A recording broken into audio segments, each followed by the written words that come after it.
99% of people I meet say, "Daniel, how can I look like you?" The answer is, treat every day like a cheat day. Use promo code #NatalLives to receive half off my famous pasta bolognese cookies.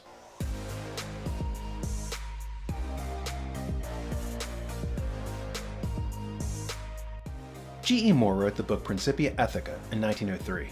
In it, he talked about errors in judgment versus errors in taste. He said that while an error in judgment was merely an error in fact, that an error in taste was an error in value. I wanted to talk about that here. What do we value? And how does this sometimes go wrong? When we think of errors in taste, we often think of tattoos on someone's face, or embarrassing fashion choices, or plastic slipcovers on furniture. But sometimes, the errors in value go deeper. For instance, a libertarian would see drug use, prostitution, or elective disfigurement as an expression of freedom. But perhaps putting freedom as the highest directive is an error in value.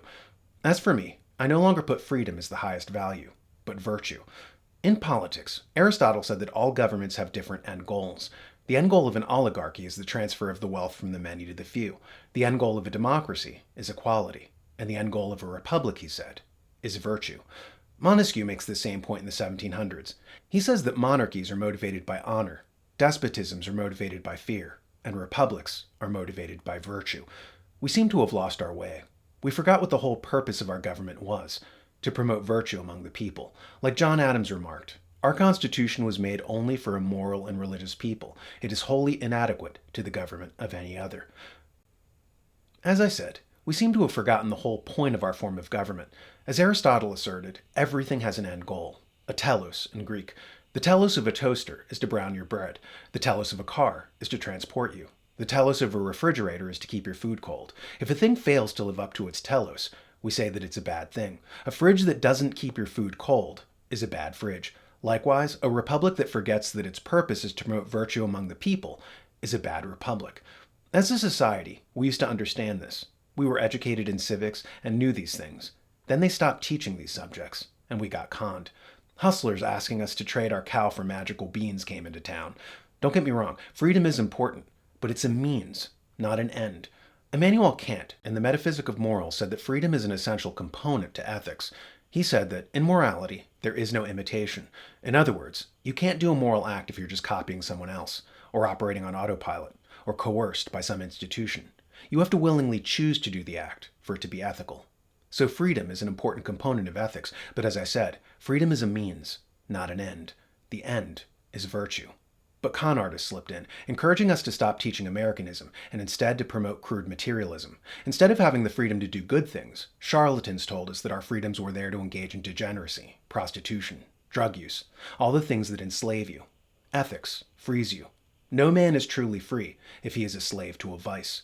Epictetus said, freedom starts and ends in the mind. Freedom is the name of virtue, slavery of vice.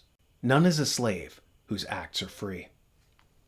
So materialists slipped in and tried to sabotage our nation and pry us away from our inheritance. They wanted to dynamite the underpinnings of our freedom by selling us vice. I started the presentation by quoting G.E. Moore from his book Principia Ethica. An additional passage goes, "Utopias, attempted descriptions of a heaven upon earth, commonly suffer not only from this, but also from the opposite defect. They are commonly constructed on the principle of merely omitting the great positive evils which exist at present, with utterly inadequate regard to the goodness of what they retain. The so-called goods to which they have regard are for the most part things which are at best mere means to good things, such as freedom, without which, possibly, nothing very good can exist in this world, but which are of no value in themselves, and are by no means certain even to produce anything of value." Note Moore's first sentence, where he describes people pitching utopias, descriptions of a heaven upon earth. We on the right usually make fun of progressives for their misplaced utopianism, but we fail to see how the libertarian strain of conservatism has engaged in the same false utopianism. It's predicated on claiming that you can have freedom while in the throes of vice. You can't. That you can have a republic without promoting virtue. You can't. That the freedom we were given was a freedom to do evil. It wasn't. It's time to grow up now and see through the con of these false prophets, selling lies that when you examine them are just as destructive as their fellow utopians on the left, hustling communism. Follow their dishonest promises and nonsensical rhetorical formulations, and you will end up in chains. So let me end this presentation here by reaffirming that freedom is a means, not an end, and that anyone who tells you otherwise is guilty of an error in taste, an error in values. Does it ever feel like you're not getting the full story from the media? Like there are dark and powerful forces behind the scenes manipulating national and world events? Well, you're right on both counts. To get the full story, every time, check out Behind the Deep State, hosted by Alex Newman from The New American.